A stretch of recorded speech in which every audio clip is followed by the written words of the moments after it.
here I'm going to talk more about, I'll create a file, let's say ex1.py, and I'm going to, creating a file here. So the first function that we want to learn today is what we call it. In fact, a couple of functions you have already seen. So let's do a quick revision. When I say x equal to float, and then I put in parentheses, single quote. You can use single quote or double quote. 12.5.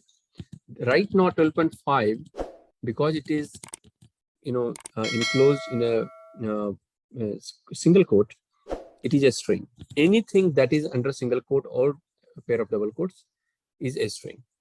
So you read like 12.5. It's not really 12.5 because 12 is not a number here. That's how you should read it. Just to denote that it is read it like a string. So when you say x equal to float 12.5, this will actually convert 12.5 into a number 12.5 so that we can perform an mathematical operation on it. So float is one of the functions.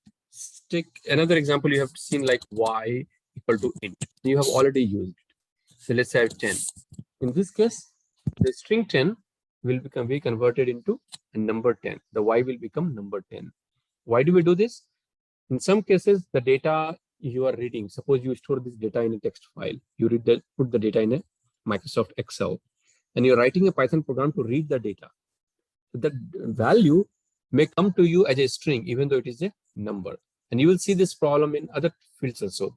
Like when you say Boolean, when you say false, false can be a string, right? I can say false. If this is, it's a string. But if you remove the quote, this is a Boolean value. And you can see the color had changed from a string, that light brown to false in blue, because now it's a Boolean value. So there is a difference. False under single quote is a string. False as it is a Boolean value. So you need those capabilities to convert one data type into another data type. Another use is the keyboard itself. So when you're typing this value, let's say x equal to and say int, input a number. This number, whatever user enters, right? If I want to say print, and I want to print a message saying added 1 to input, and then I want to print a value and say x plus 1, right? What am I doing here in line number 1? You're simply accepting a value. You are showing a message, and it will wait for system user to enter value, and user will enter value. X is going to be a string, and this is a quick repeat.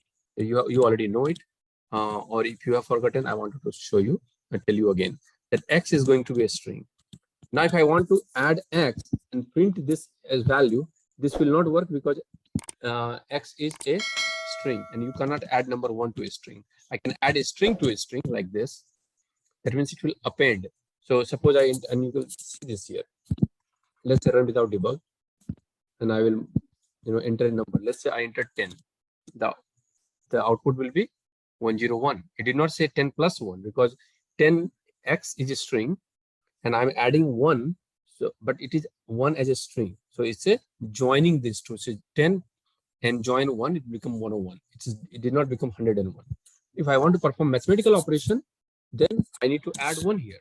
But in order to do that, I need to convert this into an integer. So I need to say x equal to int x. Okay. What I'm doing, why am I doing x equal to int x? In algebra, you can't do that. You don't say x equal to x plus 1 in algebra. You don't. Why? Because you can subtract x from both sides. It will become 0 equal to 1, right? If you take here, and you say, minus x and minus x, it will cancel out, and then it will become 0 equal to 1, which is not true.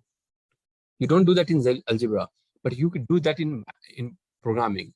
And the reason we do this in programming, and I'll talk more about it in the next class, is you are saying, hey, what is, remember the processor in the line number 3 will process and say what is X right now, and memory will say X equal to whatever user has entered, maybe 10. And then processor will say 10 plus 1, 11, and then it will assign 11 back to X. This is what it means, is 10 plus 1 and assign the value, new value back to X. So suppose X is in the memory, room number X right now is 10.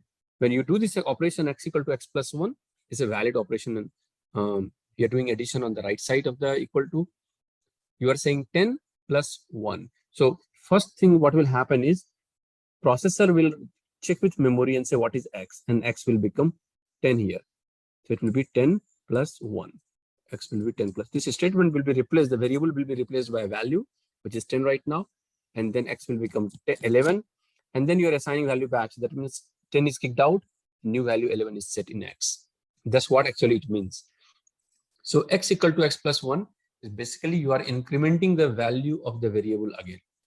Similarly, I'll remove this sentence. I really don't need. I just wanted to explain you. Similarly, when you say X int X, what you are doing is right now in the memory, X is single quote 10, right?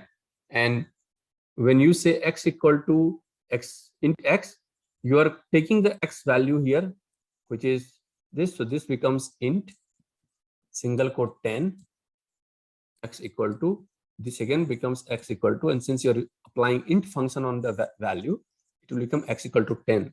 What it means, it will go and kick string 10 and enter number 10 here in the memory. You're, by using the same value on the left side and doing some operation on the right side, you are calculating the value of X, converting it to an integer, basically, and overriding the value by saying X equal to int X. Actually use X, get a new value, and override back on the variable X. This is what is precisely happening. So don't get alarmed when you see this type of code. You say X equal to int X. Basically, you're overwriting the value of X with new value, which you are calculating on the right side. Is that clear? Okay. So this is where you will use like this. You can say, I get input, then convert. You can also chain it, and you have seen that, right? So you say X equal to int input, enter a number. And then I really don't need line number 1 and line number 2 because I chained it in both line into one line.